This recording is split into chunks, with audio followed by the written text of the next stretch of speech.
Ayush ministry को पूरी तरह सबसर्विएंट करने का काम, पहले एक आयुष डिपार्टमेंट था, जब मोदी जी ने आयुष मिनिस्ट्री बनाई तो लोगों ने सोचा वाह मोदी जी, आप वाकई भारत की ज्ञान परंपराओं को पेट्रोनाइज करना चाहते हैं, उनको बढ़ावा देना चाहते हैं। परंतु अब साफ दिख रहा है एजेंडा क्या था।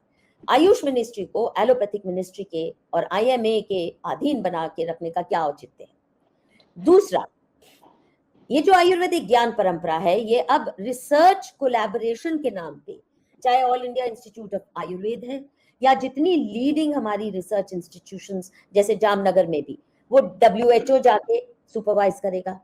All India institute of Ayurveda या आयुष मिनिस्ट्री कोई भी रिसर्च आयुर्वेद की अपने प्रोटोकॉल्स के अनुसार नहीं कर सकती।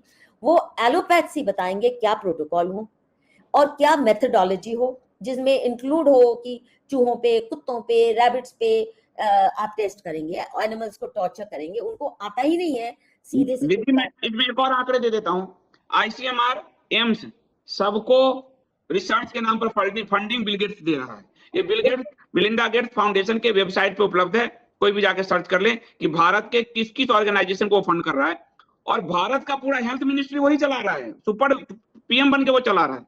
बिल्कुल बिल्कुल, एक तरफ से फॉरेन फंडेड NGOs चलाते हैं, सारे कौन से कानून आएंगे, वो भी बिल गेट्स जैसी ताकतों द्वारा बनाए गए हैं।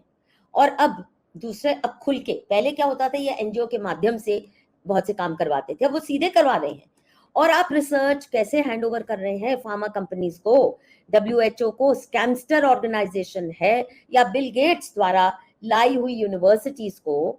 और हमारे भोले हिंदू जो वैद्य भी हैं वो इतने खुश हो जाते हैं, अरे हमारे ज्ञान के जर्मन आके हमसे पूछ रहे हैं, पता है एक फ्रेंच डेलीगेशन आई थी, कनाडा से डेलीगेशन आई थी, अमेरिका से, बस पस्त हो जाते हैं, सब उड़ेल देते हैं उनके कदमों पे। और जो प्रोटोकॉल, अगर मान लीजिए एलोपैथी का सिस्टम ही ऐसा है, कोलेस्ट्रॉल की जो उन्होंने मिथ है, और वो पैरामीटर बदल देंगे, इतना सेफ था किसी जमाने में, मान लो 200 था, नहीं उन्होंने ज्यादा बेचनी है स्टैटिन, तो कहेंगे नहीं 150 से ज्यादा नहीं होना चाहिए, तो स्टैटिन बेचने के लिए वो अपना प्रोटोकॉल बदल देते हैं।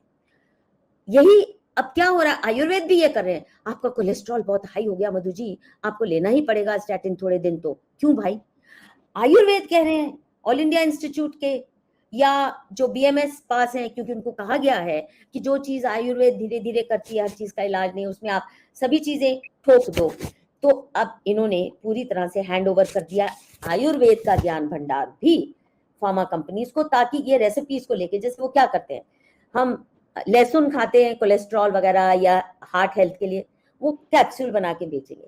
कैप्सूल और लहसुन खाने के तरीके किस तरह वो काम आता है, चाहे हल्दी है, हल्दी किस रूप में आपका भला करती है बॉडी का, उनको ज्ञान तो ना तो चाहिए, वो हर चीज का कैप्सूल बना के पेटेंट करके आपका सारा ज्ञान एक प्रोस्टिट्यूट करके बेचेंगे। तो सवाल ये है कि जब ये कर रहे हो, इसमें हिंदू मुस्लिम का भी सवाल नहीं है, और सिर्फ ये नहीं, आप देखिए ये मानवता के खिलाफ है। और ये समय था, विश्व गुरु भारत को बनने का ये समय था, अगर हम डंके की चोट पे हमारे प्रधानमंत्री दुनिया को कहते भूल जाओ तुम्हारी वैक्सीन, ये ट्राई कर लो, जिसको वैक्सीन लगानी है वो भी लगा लो, इस पे क्लिनिकल ट्रायल्स कर लो हमारी काम करने के लिए। बल्कि इन्होंने क्रश करने की कोशिश की आयुर्वेद को, और उसका आत्मसम्मान को चलने की कोशिश की। जो आए दिन बाबा से माफी मंगवाई जा रही है, उसको क्रिमिनल की तरह ट्रीट किया जा रहा है, ये तो मैं सोचती हूँ अक्षम्य है। 100 कमियां हो सकती है बाबा रामदेव में, पर ये जो अपराध किया जा रहा है ये अक्षम्य है, क्योंकि ये भारतीय ज्ञान परंपराओं के और आयुर्वेद के खिलाफ है, और ये जनसंहार का एजेंडा लेके